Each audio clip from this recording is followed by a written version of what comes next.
Have you ever drank sandworm piss and become Jesus? You may be entitled to compensation. You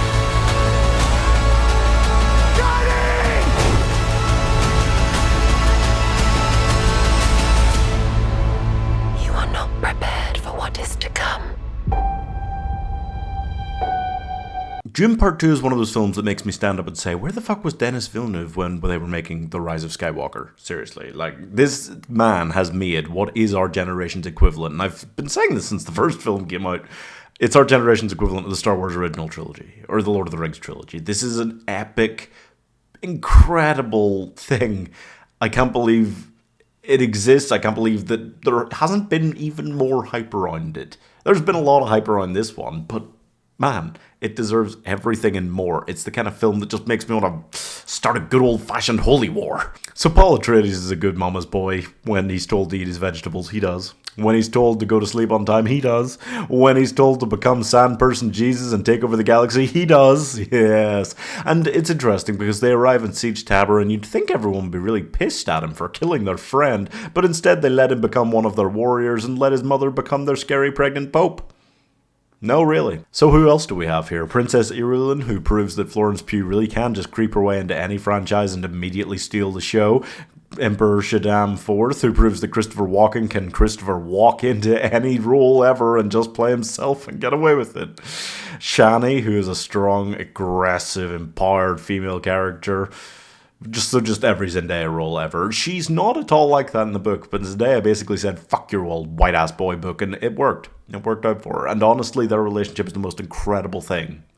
The music that they play, oh my god. That piece of music is so beautiful.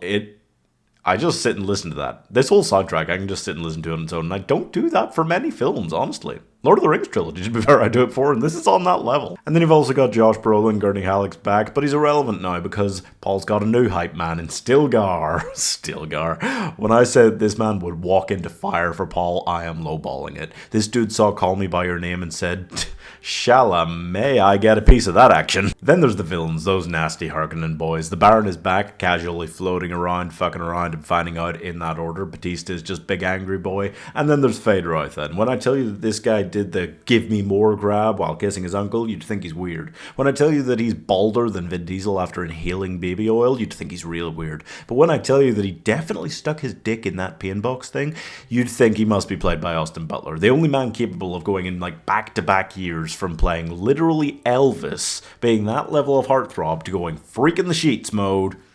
Nobody else can achieve it like that. Now they're going to send him to Dune to fight Timothée Chalamet in a who's the prettiest white boy competition. The way Villeneuve managed to finish this off and fit this much story in, because there was a lot of that book left, it's incredible. It's more magnificent, more arousing than seeing the Dune popcorn bucket. It is nuts. All the changes he made and all the things he chose to keep. It's such an impressive balance he's made here, and I'm very excited, and I'm more than a little scared to see what he does with the next book, because honestly, the Dune Messiah book is not that good. It's not. I read it. It's not great. And it's very palace intrigue-y. It's not a big action book at all, so I'm more than a little worried. But honestly, from the place he's left it, from what he's done so far, I'm magnificently excited. If he sticks the landing, this is going to be generational. I genuinely think this is The Empire Strikes Back. Even if he has to introduce Ewoks in the third to make it stick the landing in some way, I'm happy with it, because this is, for me, the best sci-fi film of the century. Don't you really hate it when your unborn sister rips all the Anya Taylor joy out of your heart by telling you your granddad killed your dad? Yes. At its heart, Dune is just a story about an order of religious women fucking everybody's family dynamics up with just the right amount of incest.